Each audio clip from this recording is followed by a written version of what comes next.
जय गुरु जी संगत जी। वीडियो को लाइक कीजिए, चैनल को सब्सक्राइब कीजिए और बेल आइकन को प्रेस कर दीजिए ताकि आपको लेटेस्ट वीडियो की जानकारी अच्छे से मिल सके। जय गुरु जी संगत जी। गुरु जी का अनंतम अनंतम शुक्राना। गुरु जी के श्री चरणों में कोटि कोटि प्रणाम और प्यारी प्यारी संगत को जय गुरु जी। संगत जी, हम सभी ईश्वर से प्रेम करते हैं, भगवान से प्रेम करते हैं और रोज ही अपने घर में पूजा पाठ करते हैं, है ना संगत जी। परंतु पूजा पाठ को मात्र भीतर छुपी इच्छाएं अर्जित करने का साधन बनाना, मशीन की तरह हर दिन प्रार्थना करना और प्रभु से कभी भी कुछ भी मांगते रहना मात्र लोभ प्रलोभन का दुष्चक्र है जिससे मोक्ष नहीं मिल सकता। ऐसी प्रार्थना तो स्वर्ण जड़ित दीपक के समान है जिसमें कोई ज्योति नहीं है, अंधेरा ही अंधेरा है। सच्ची प्रार्थना वही है जो सच्चे प्रेम के साथ की जाए, जो हमारे हृदय से स्वतः ही प्रकट हो, जिसमें कोई सौदेबाजी न हो बल्कि ईश्वर के प्रति सच्चा समर्पण हो। अर्थात हमारा जो ईश्वर के प्रति प्रेम है, गुरु जी के प्रति प्रेम है, उसमें कोई सौदेबाजी न हो, उसमें कोई हिसाब किताब न हो। वह प्रेम निष्कपट हो, बिना स्वार्थ का हो। क्योंकि अगर हमारा प्रेम सच्चा है तो प्रेम में सौदेबाजी कैसी, है ना संगत जी। इस बात को हम सत्संग के अंत में एक कहानी के माध्यम से समझेंगे। संगत जी, आज का सत्संग भी बहुत सुंदर है, बहुत खास है, बहुत ही महत्वपूर्ण है। आज भी हम गुरु जी की ही एक पुरानी संगत है, उनका सत्संग सुनेंगे। इसलिए आप सबसे रिक्वेस्ट है कि सत्संग अंत तक सुने और पूरा सुने और गुरु जी की ढेरों ब्लेसिंग्स प्राप्त करें। हम सत्संग शुरू करें उससे पहले आप सभी से रिक्वेस्ट है कि आप सभी अपने सत्संग सुंदर लिखावट में हिंदी में ईमेल आईडी और व्हाट्सएप पर शेयर करें, और अगर आप चाहें तो ईमेल आईडी और व्हाट्सएप पर टाइप भी कर सकते हैं। तो चलिए संगत जी, सत्संग शुरू करते हैं। संगत जी, आज हम सत्संग सुनेंगे गुरु जी की ही प्यारी संगत है, ओल्ड संगत है, मधु खन्ना आंटी का। तो चलिए संगत जी, सत्संग शुरू करते हैं। गुरु जी की संगत को प्रणाम, गुरु जी को नमस्ते, गुरु जी को प्रणाम। आज मैं आपको बताना चाहती हूँ कि मैं बचपन से ही शिव भगवान की बहुत पूजा करती आ रही हूँ। मेरे पिताजी बहुत शिव के भक्त थे और जब से मैंने होश संभाला है, मैं 16 सोमवार के व्रत रखती थी। मैं जो जो इच्छा करती थी, जिस चीज के लिए मैं कामना करती थी, वो सब कुछ शिव भगवान सुनते थे। और मेरे पास एक चित्रकार की तस्वीर बनाई हुई है, काल्पनिक तस्वीर बनाई हुई है। मैं उन्हीं की पूजा करती थी और उनसे बहुत बातें किया करती थी। यहाँ तक कि मैं अपने मन की बात अपने माता पिता को भी कभी नहीं बताती थी, सिर्फ शिव जी से ही बातें करती थी। बस धीरे धीरे मैं ऐसे ही बड़ी होने लगी और फिर मेरी शादी हो गई। मैं यूपी से हूँ और मैं आपको बता दूं कि मुझे पंजाबी बिल्कुल भी नहीं आती है। संगत जी, 2003 और 2004 की बिगिनिंग में मेरे हस्बैंड को डिप्रेशन था। उनको 2-3 बार ही हो चुका था और वो ठीक हो जाते थे। एंड 2003 एंड 2004 में फिर से हुआ। अब हमें समझ में नहीं आ रहा था संगत जी कि अब हम क्या करें। उससे पहले मैं आपको बताना चाहती हूँ कि मैं गुरुजी से कैसे जुड़ी और गुरुजी को कैसे जानना हुआ। एम्पायर स्टेट में एक सुधा आंटी है और एक अम्मा है जो वसंत कुंज में हमारे यहाँ पर नीचे रहते थे। उन्होंने तब तक हमें गुरुजी महाराज के बारे में कुछ भी नहीं बताया था। उसके बाद वो एम्पायर स्टेट विला ई में, जहाँ गुरुजी रहा करते थे, वहाँ शिफ्ट हुए। मैं वहाँ पर उस घर में गई हुई हूँ। हर कमरे में जिसमें गुरुजी रहते थे, पूरा ऊपर नीचे सारा घर उन्होंने मुझे दिखाया है। तो मैं सब कमरों में बैठी हूँ, सब कमरों को मैंने देखा है। लेकिन जब तक गुरुजी का बुलावा नहीं होता हम नहीं पहुंच पाते और मैं नहीं पहुंच पाई। सुधा आंटी चले गए अमेरिका और मेरा कनेक्शन वहां से टूट गया। 1996 में मैं अपनी बेटी की मैरिज का, शादी का कार्ड देने के लिए सुधा आंटी के यहाँ गई तो मुझे पता चला कि वो वहाँ नहीं थी। बस तो फिर ऐसी बात खत्म हो गई। 1996-7 के बाद गुरुजी आ गए होंगे तो मुझे नहीं पता चला। 2-3 साल बाद अम्मा, जो वहाँ आज भी रहती है, वो मेरी छोटी बेटी को कहीं मिली और वो मेरे घर आ गई। ड्राइंग रूम में बैठकर उन्होंने मुझे बताया कि मैम साहब जी, मेरे घर में गुरुजी रहते हैं, आप आना। मैंने कहा कि मैं गुरुओं के उसमें नहीं पढ़ती हूँ और मैं सिर्फ शिव जी को ही मानती हूँ। मैं घर में रहती हूँ और कोई मंदिरों में नहीं जाती हूँ। तो वो बोली कि नहीं मैम साहब जी, बहुत बड़े बड़े लोग आते हैं। तो मैंने कहा कि बड़े बड़े लोगों में मेरा क्या काम है अम्मा। तो वो कहने लगी कि मैम साहब जी, उनका बहुत बड़ा मंदिर है और मंदिर के ऊपर ना बहुत बड़ा शिवलिंग बना हुआ है। तो शिवलिंग का नाम सुनकर, भोलेनाथ का नाम सुनकर मेरे कान में थोड़ी सी घंटी तो बज गई। अच्छा ठीक है अम्मा, आऊंगी, ऐसे कहकर मैंने बात खत्म कर दी और फिर मैं नहीं गई। तो अंदर से मुझे बहुत इच्छा हुआ करती थी। हम लोग घर में सब लोग बहुत पूजा पाठ करते थे, लेकिन हमारा किसी का कोई गुरु नहीं था। क्योंकि ये मुझे पता था कि गुरु के बगैर गति नहीं होती, पर सच्चा गुरु मिल नहीं सकता। टीवी पे भी इतने प्रवचन प्रवचन होते थे मैं नहीं सुनती थी, मुझे उनके प्रवचन अच्छे नहीं लगते थे, मैं बंद कर दिया करती थी। मैं खुद भी ऐसा सोचा करती थी कि ये लोग जो प्रवचन देते हैं ये अपने जीवन में भी इन बातों को उतारते हैं या नहीं। ऐसे धीरे धीरे समय बीतता गया। मेरे हस्बैंड को 2003 एंड में डिप्रेशन हुआ फिर से। इस बार मेरी छोटी वाली जो डॉटर है वो थोड़ा एस्ट्रोलॉजी भी करती थी, तो उसने देखा पत्रिका में तो उसे कुछ खास दिख नहीं रहा था। दूसरे एस्ट्रोलॉजर्स को भी दिखाया लेकिन उन्हें कुछ खास दिखा नहीं। इतने में मेरी बड़ी बेटी जहाँ मैरिड है जिस घर में, उनकी छोटी वाली बहू मेरी बेटी की देवरानी, उसके फादर पंचकुला में बस्सी अंकल हैं, तो उसने कहा कि मेरी देवरानी है उसके फादर के जो गुरुजी हैं उनके पास ले चलते हैं पंचकुला में। तो मैंने पूछा कि कहाँ है उनके गुरुजी। उसने कहा कि उनके जो गुरुजी है वो एम्पायर स्टेट में है। तो मुझे अम्मा की सारी बात दिमाग में घूम गई और मुझे सब बात रिकॉल हो गई कि अम्मा ने ये बोला था, और दिमाग में ये भी बात आ गई कि एम्पायर स्टेट में 2 गुरु तो हो नहीं सकते, तो जरूर अम्मा इन्हीं गुरु के बारे में बता रही होंगी। मैं दोपहर में अपने हस्बैंड के साथ, मेरी दोनों बेटियां, मेरा ग्रैंड चाइल्ड, हम लोग सब इकट्ठे एम्पायर स्टेट पहुंच गए। वहाँ डोरबेल नहीं थी तो मैंने वहाँ किसी को बोल करके कि अम्मा को बुला दो, बुलवाया। अम्मा बाहर आई। मैंने अम्मा से कहा कि अम्मा साहब की तबीयत बहुत खराब है, गुरुजी से मिलवा दो। तो उसने कहा कि मैम साहब जी अभी नहीं मिलते, शाम को 7 बजे आना। संगत जी वो 11 जनवरी का संडे का दिन था 2004 का। हम लोग घर चले गए और शाम को 7 बजे फिर वापस आ गए। जब हम दोबारा आए तो शाम को मैं जब अंदर पहुंची तो उसके पहले मैंने गुरुजी को कभी नहीं देखा था। चारों तरफ गुरुजी की फोटो लगी हुई थी। फिर मुझे फोटो में देखकर समझ में आया कि अच्छा ये गुरुजी हैं, ऐसे हैं। मैं जाके किचन के सामने दरवाजे पर बैठ गई और थोड़ी देर बाद मैंने देखा कि 4 संगत आई। उन्होंने गद्दी के सामने माथा टेका। फिर थोड़ी देर बाद सेवादार आए, उन्होंने मुझे आगे बिठा दिया। जब गुरुजी आए तो हम लोग सब खड़े हुए। बहुत थोड़ी सी संगत थी।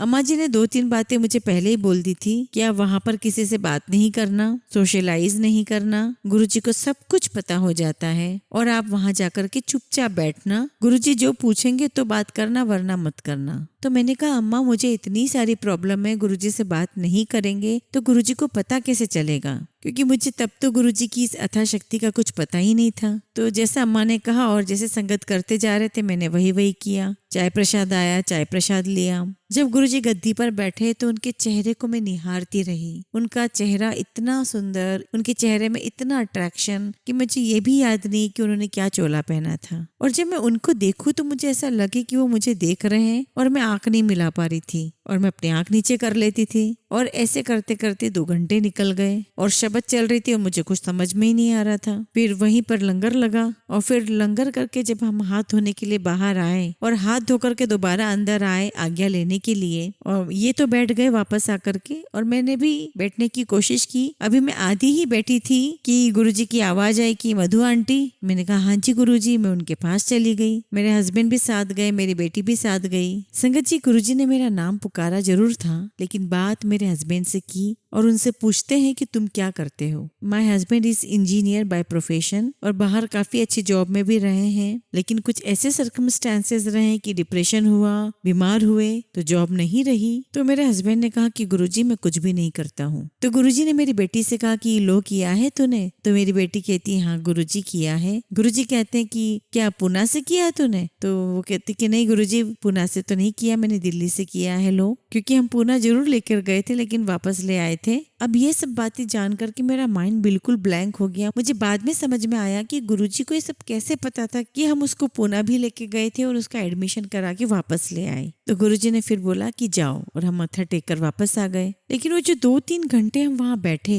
तो ऐसा लगा बाहर निकल के जैसे अंदर से कुछ मेल्ट हो गया है, कोई अंदर सोच भी नहीं रह गई है। बहुत अच्छा हो रहा है गुरुजी का। और उस दिन मुझे शायद ऐसा अंदर से लगा कि यही वो गुरु है, यही वो जगह है जो मैं अंदर से बार बार कहा करती थी कि गुरु बनाना है, गुरु बनाना है। इससे अच्छी तो कोई जगह हो ही नहीं सकती। मुझे ये सब नहीं पता था कि तब गुरुजी शिव है, महाशिव है, ये सब मैं नहीं जानती थी और मैं नहीं कह सकती थी। लेकिन मुझे वो जगह, वो ओरा, वो पॉजिटिविटी बहुत बहुत अच्छी लगी। और हमें गुरुजी ने थर्सडे वापस आने के लिए कहा था, तो ये 3 दिन निकालना हमारे लिए बहुत मुश्किल हो गए थे। हम थर्सडे फिर वैसे ही गए। अब हमें बहुत अच्छा लगा, हम वैसे ही बैठे, हमने वही प्रोटोकॉल्स फॉलो किए। और फिर थर्सडे को गुरुजी ने ठीक वैसे ही मुझे वापस आवाज लगाई मधु आंटी। और फिर मेरे हस्बैंड हस्बैंड से बात करने लगे। फिर गुरुजी मेरे हस्बैंड से पूछते हैं कि की करदा है, तो मेरे हस्बैंड कहते हैं कि गुरुजी कुछ भी नहीं। तो गुरुजी कहते हैं जा कल्याण किता तेरा। तो समझ ही नहीं आया क्या मतलब हुआ इसका। तब तक तो संगत जी हमने किसी के ना तो सत्संग सुने थे ना कुछ हमें पता था। फिर गुरुजी मेरी बेटी को कहते हैं प्रैक्टिस छोड़ दी। क्यों? बहुत लंबा क्यों बोला गुरुजी ने। तो बेटी बोलती है कि गुरुजी कोर्ट अच्छा नहीं लगता है, मैं जज बन जाती हूँ। तो गुरुजी कहते हैं जज बनना है तो जल्दी जल्दी आया कर। इस तरह से हमारी गुरुजी के साथ जर्नी शुरू हो गई। हमारा चारों दिन गुरुजी के यहाँ जाना शुरू हो गया और हम बहुत खुशी खुशी जाते थे। लेकिन संगत जी जिस दिन थर्सडे को गुरुजी ने हमें ब्लेस किया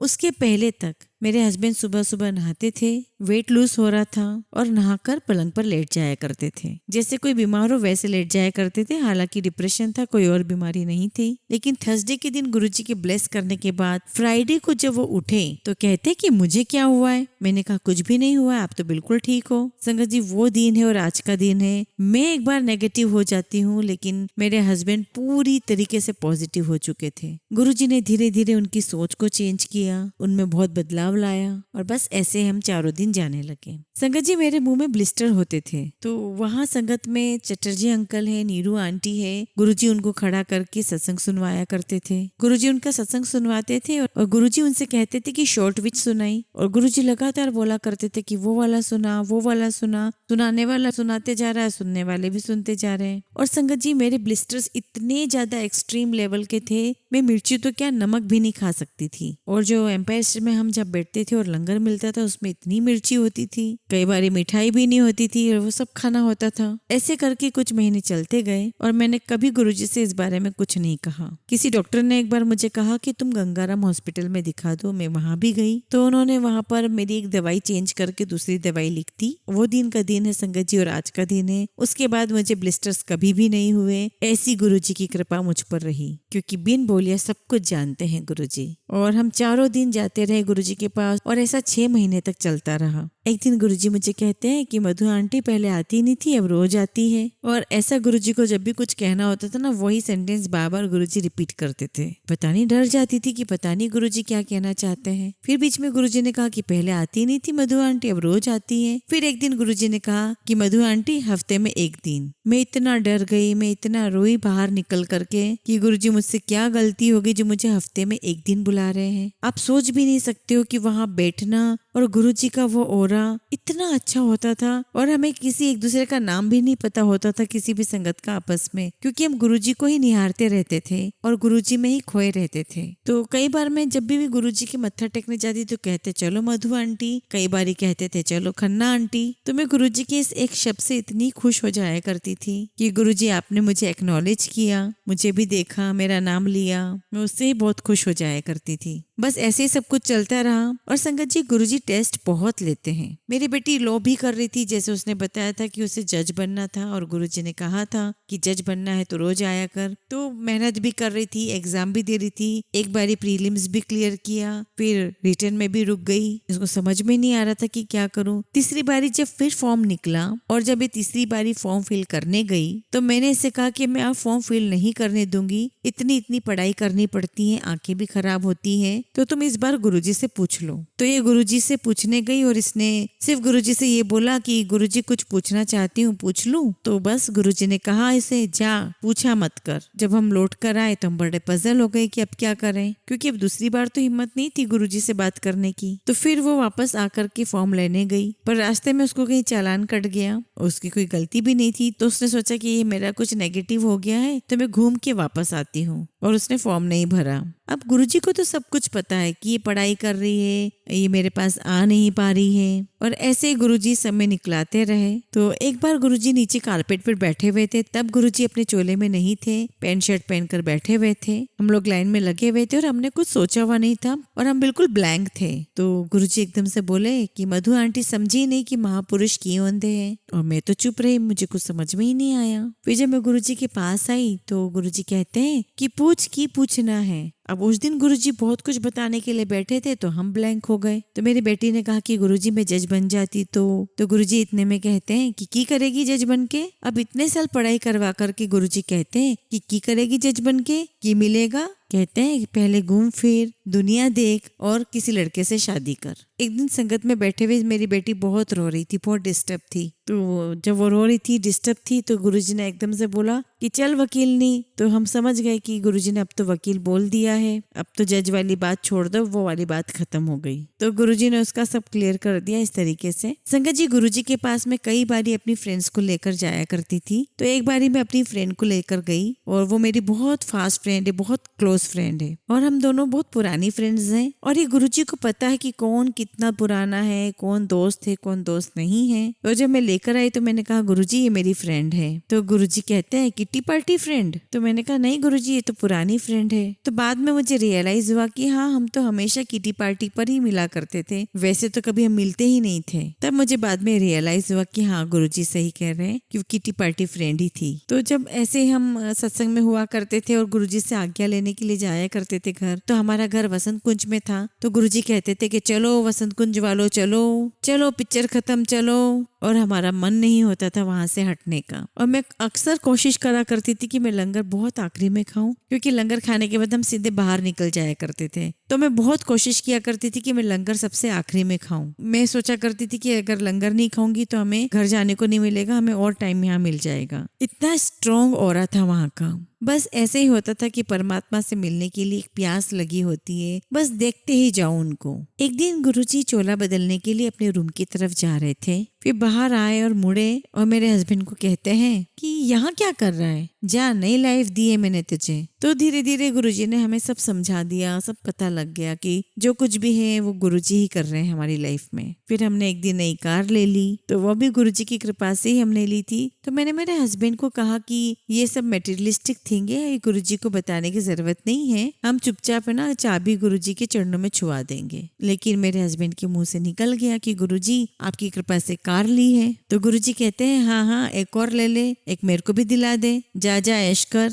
तो बस इस तरह से हमारा गुरुजी के साथ इतना ब्यूटीफुल समय निकलता रहा। गुरुजी कई बार मुझे डायरेक्ट बोलते थे और कई बार अम्मा को बोला करते थे। तो एक बार अम्मा मुझे बोल रही थी कि गुरुजी मुझसे बोला करते हैं कि अम्मा तेरी सहेली मधु आंटी की हाल है। तो जब वो मुझे बताया करती थी तो ये भी बताती थी कि सुबह 4 बजे मुझे बोल रहे हैं। तो मैं सोचा करती थी कि सुबह 4 बजे गुरुजी मुझे याद कर रहे हैं, मेरे बारे में बात कर रहे हैं। तो संगत जी, ये बात सुन करके मैं अंदर से इतनी खुश हुआ करती थी कि मैं बता नहीं सकती हूँ। फिर अम्मा कहती है कि मुझे कहा करते थे गुरुजी कि मधु आंटी नु दस कि बड़े मंदिर जाया करे, शिव भक्त है। तो अम्मा ने मुझे ये मैसेज दिया एम्पायर स्टेट में ही संगत के बीच में। और ये बात सुनकर मैं बाहर खड़े होकर रोने लगी। मैं सोचने लगी कि गुरुजी को कैसे पता कि मैं शिव भक्त हूँ। तो 3-4 दिन बाद मैंने सोचा कि गुरुजी ने कहा है तो मैं बड़े मंदिर होकर आऊं, चक्कर लगा कर आती हूँ। गुरुजी ने कहा है तो कुछ बात है। मुझे बड़े मंदिर का रास्ता नहीं पता था, मुझे सिर्फ इतना पता था कि मंदिर में बहुत बड़ा शिवलिंग बना हुआ है। अब शाम के समय मैं और मेरे हस्बैंड बड़े मंदिर की तरफ चल दिए और ढूंढते ढूंढते जब राधा स्वामी के बाद हमें मंदिर दिख गया तो हम अंदर पहुंच गए। और उस दिन मंदिर के कपाट खुले हुए थे और सिंगला अंकल वहाँ थे और 2-4 संगत और थी। तो उन्होंने हमें चाय प्रसाद भी दिया। फिर वहाँ बैठकर हम लोग आ गए। तो मेरे मन में ये बात आई कि मैं 16 सोमवार का व्रत रखती थी, तो हर सोमवार हम यहाँ आया करेंगे। और उन दिनों सेवा के लिए मंदिर बंद रहा करता था, सेवा के लिए नहीं खुलता था और सिर्फ एक साइड का छोटा गेट खुला होता था। तब मेरे हस्बैंड और सबने बोला कि इतनी दूर है, इतना सुनसान रास्ता होता है, कैसे जाओगे? तो मैंने कहा कि नहीं, मैं अपने आप चली जाऊंगी, मुझे कार चलाना आता है, मुझे किसी के सहारे की जरूरत नहीं है। और जब मैं पहले सोमवार को गई, मैं वहाँ बैठी, शिवलिंग को देखती रही, शिव मूर्ति को देखती रही, कोई प्रे नहीं की, बस 15-20 मिनट चुपचाप बैठकर देख करके, अकेले बैठ करके देख कर आ गई। और जब मैं अगले सोमवार को गई तो कपाट खुले हुए थे और 2 आंटियां झाड़ू लगा रही थी। तो मैंने उन आंटी को पूछा कि आंटी मैं भी झाड़ू लगा लूं? और ये बात मैंने बहुत डरते हुए पूछी, क्योंकि मुझे पता था कि जब तक गुरुजी का हुक्म नहीं होता है सेवा किसी को नहीं बख्शी जाती है। संगत जी, मैं गुरुजी के बाद जब संगत में बैठा करती थी तो मैं यही प्रार्थना किया करती थी कि गुरुजी आपने मुझे बहुत कुछ दिया है, मैं आपके यहाँ दरबार में बैठती हूँ, मेरा बहुत मन है कि मैं आपके दरबार में कोई सेवा करूँ। तो उन आंटी ने फिर मुझे कहा कि झाड़ू आप भी ले लो, आप भी लगाओ। तो मैंने फिर सेवा हाथ में ले ली और बस ऐसे कई साल निकल गए।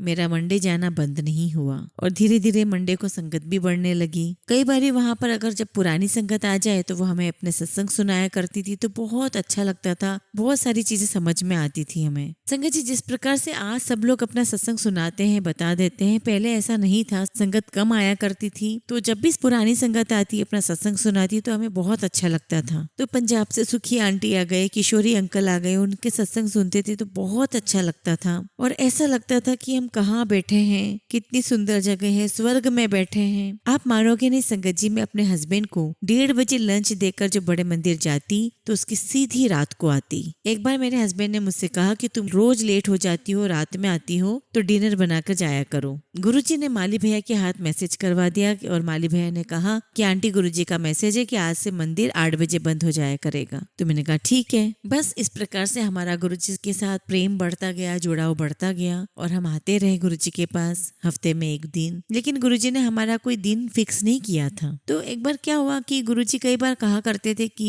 समझे नहीं महापुरुष क्यों अंधे। और हर बार संगत जी ऐसा होता था, जब भी मैं एम्पायर स्टेट या मंदिर जाया करती थी गुरुजी के पास, तो मेरा मन में यही होता था कि बस कोई आए ना, उसके पहले मैं ही जाकर के बैठ जाऊं। जब हम बहुत जल्दी आया करते थे तो गुरुजी साइड कैबिनेट के बोर्ड पर बैठा हुआ करते थे। तो मैंने मत्था टेका तो गुरुजी ने, तो 2-3 दिन तक गुरुजी मुझे यही बोलते रहे कि समझी नहीं मधु आंटी, महापुरुष क्यों अंधे हैं। तो 2-3 दिन बाद मुझे पता नहीं कहाँ से हिम्मत आई, तो मैंने उनके पैर छुए और कहा कि गुरुजी, मुझे नहीं पता आप क्या कहते हो, लेकिन मुझे माफ करो। तो गुरुजी ने मुझे बहुत प्यार से देखा और गुरुजी ने कहा कि नहीं जा।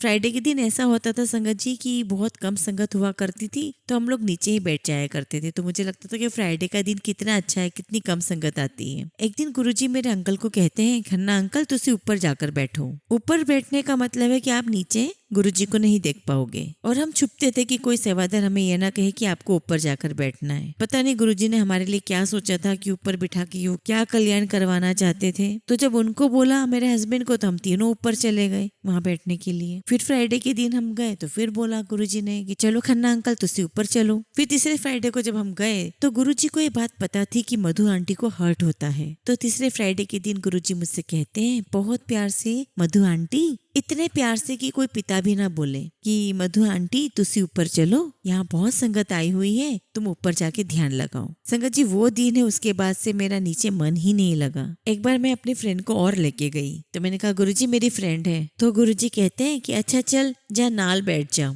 तो जब गुरुजी ने कह दिया तो मैं उसके साथ ही बैठ गई। तो वहाँ बैठ तो गई, लेकिन मेरा ध्यान लग ही नहीं रहा है। कोई संगत जी उठ के आ रही, कोई जा रहा है, कोई आ रहा है, कोई किसी से गुरुजी क्या बात कर रहे हैं। पूरे टाइम वही ध्यान रहता था। गुरुजी के प्रति जो ध्यान लगाना होता था वो नहीं लग पा रहा था। तब मुझे लगा कि नहीं, जो गुरुजी ने मुझे स्थान दिया है ऊपर बैठ कर के ध्यान लगाने का, वो ही सही है। एक बारी और गुरुजी गद्दी पर आकर के बैठे। उस दिन बहुत कम संगत थी और अभी शुरू ही नहीं हुआ था कि मैं आधे हॉल में पीछे बैठी हुई थी और आगे का पूरा हॉल कोई भी नहीं था, खाली था। गुरुजी आके गद्दी पर बैठ गए। सिंगला अंकल आए चाय प्रसाद लेकर। इतने में गुरुजी ने सिंगला अंकल को बुलाया और कुछ कहा और सिंगला अंकल सीधे मेरे पास आए। तो मैं समझ गई कि गुरुजी ने मेरे लिए कुछ कहा है। सिंगला अंकल आए और बोले कि आंटी, तुसी चाय पीकर पीछे चले जाओ। तो वहां तो बस अंकल ने बोला और मुझे तो रोना आ गया। मैं तो रोने लगी और मैंने कहा मन में बोला, गुरुजी मैं और कितने पीछे चली जाऊं, मैं रोती जाऊं और सोचूं कि मुझे आगे बैठने को नहीं मिल रहा है और आप मुझे पीछे और पीछे भेजे ही जा रहे हो। तब मुझे बाद में समझ में आया कि चिराग से निकलने वाली रोशनी दूर तक जाती है। जब आप पीछे बैठते हो तो गुरुजी का जो प्रकाश है, गुरुजी की जो कृपा है, वो दूर तक आती है, आप तक आती है।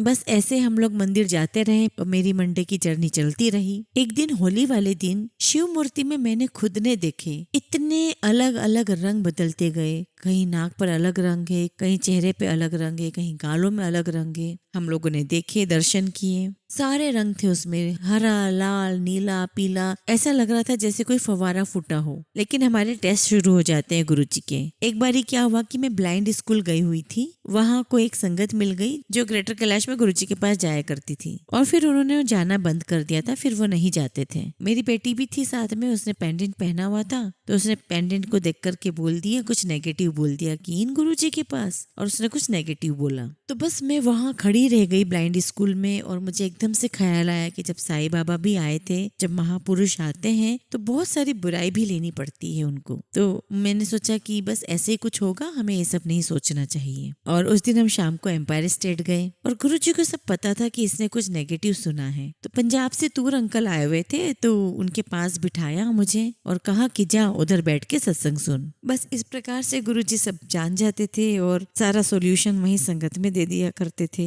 इस प्रकार से गुरुजी के साथ हमारी जर्नी चल रही थी। जब मैं गुरुजी के पास आना शुरू हुई थी तब मुझे पंजाबी भी नहीं आती थी, नाल शब्द का मतलब नहीं पता होता था, दफा हो जा का मतलब नहीं पता था। मैं दूसरी संगत से पूछा करती थी इनके मतलब, और बस गुरुजी के साथ संगत में बैठ करके मुझे काफी अच्छी पंजाबी आ गई है। तो वहां पर हमें चटर्जी अंकल बताया करते थे कि हमें सिर्फ 3 चीजें याद रखनी है, गुरुजी, गुरुजी का लंगर, गुरुजी की शब्द।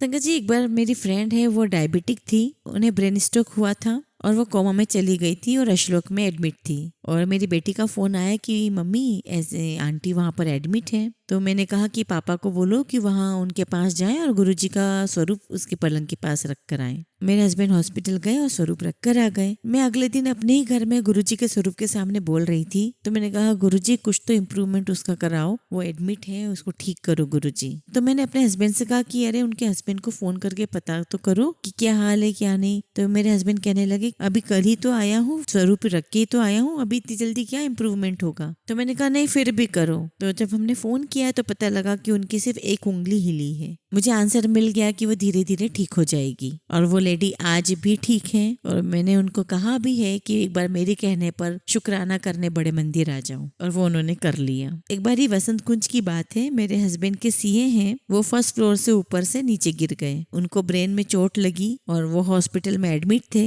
तभी वे गुरुजी का स्वरूप लेकर गए, उनके पास रखा और उनकी वाइफ को कहा कि आप गुरुजी का ये जाप करते रहो। जो सीए अंकल थे वो बोलते थे, कभी कभी नहीं बोल पाते थे। तो धीरे धीरे उनके अंदर इम्प्रूवमेंट आने लगा। एक दिन उनका अचानक फोन आया कि मैं ठीक होके घर आ गया हूँ। और हमारे लिए तो वो इतनी खुशी का दिन था कि गुरुजी आप ऐसे भी सुन लेते हो, दूसरों का हम बोलते हैं वो भी सुन लेते हो, कितना कल्याण कर देते हो लोगों का। तो एक बार ही हम लोगों ने बड़ी कार ली थी, तो मैंने कहा कि हम लोग वृंदावन जाएंगे घूमने, और ये सोच करके, ये सब बात करके हम भूल गए। और मुझे ड्रीम दर्शन दिए गुरुजी ने। और फिर एक बार मुझे ड्रीम में दिखाया, मेरी छोटी बेटी को गुरुजी ने कृष्ण रूप में दिखाया और चुटकी बजाई और वो कृष्ण रूप में आ गई। तो मैंने अपने आप से इंटरप्रिटेशन कर लिया कि गुरुजी ने कहा है कि तुमने वृंदावन बोला था, तुम गए नहीं, और मैं चली गई। और जब हम वृंदावन गए और जहाँ हमने कार पार्क की थी, वहां बंदरों ने कूद कूद के उसमें इतने सारे, बहुत सारे डेंट डाल दिए। तब मुझे समझ में आया कि गुरुजी ने दर्शन में दिखाया चुटकी बजा करके कि कहीं जाने की जरूरत नहीं है, सारे दर्शन यही कर लो, यही राम है, यही कृष्ण है, यही मैं हूँ। ऐसे हर मंडे को जब मैं गुरुजी के पास जाती थी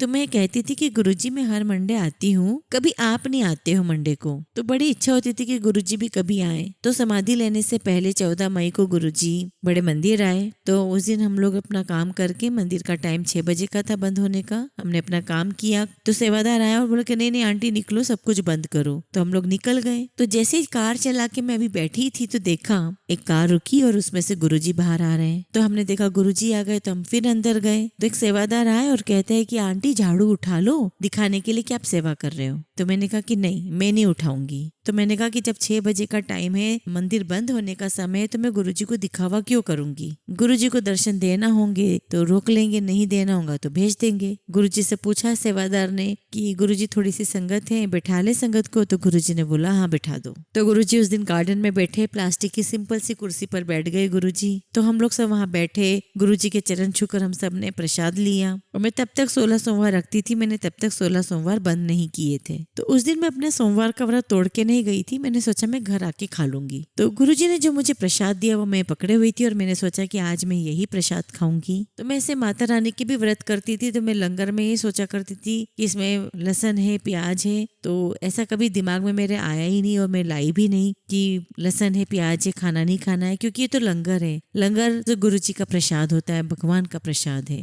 और मैंने कभी इस प्रकार के कोई वहम किए ही नहीं। तो ये गुरुजी की कृपा है कि वो मुझे ऐसे थॉट डालते रहे, मैं अपना काम करती रही। एक बार हम लोग सब बड़े मंदिर में सेवा कर रहे थे एक आंटी जो पीछे गेस्ट हाउस में जो 2 रूम है वहाँ सेवा करती थी, तो वहाँ पर नई रजाइयाँ बनकर आई थी, तो हमने सोचा कि इसको धो के रख देते हैं सफाई करके। बहुत भारी रजाई थी, हम सब ने मिलकर उसको साफ वाफ किया, तो हमने साफ वाफ करके सारी रजाइयाँ उसमें डाल दी। नेक्स्ट मंडे को जब हम आए तो हमने बैग खोला तो पता लगा कि गुरुजी आए थे और सारे जो वर्कर्स काम कर रहे हैं उन्हें बांट दिया। तो मैं इतनी खुश हुई संगत जी कि गुरुजी आपने एकदम साफ रजाइयाँ दे दी है। अक्सर लोग कहा करते हैं कि पुराने कपड़े दे दो, पुराने कपड़े दे दो, तो हमें एहसास हुआ कि गुरुजी ने कितना प्रैक्टिकली फील कराया कि हमें किसी भी चीज को पकड़ के नहीं बैठना चाहिए, सब कुछ बांट के चलना है हमें। फिर इस तरीके से जब धीरे धीरे समाधि का दिन आ गया तो वो दिन तो हमारे लिए बहुत बहुत दुखदाई था। हमें तो ऐसा लगा एक जिंदगी तो समाधि से पहले थी और एक जिंदगी समाधि के बाद की थी।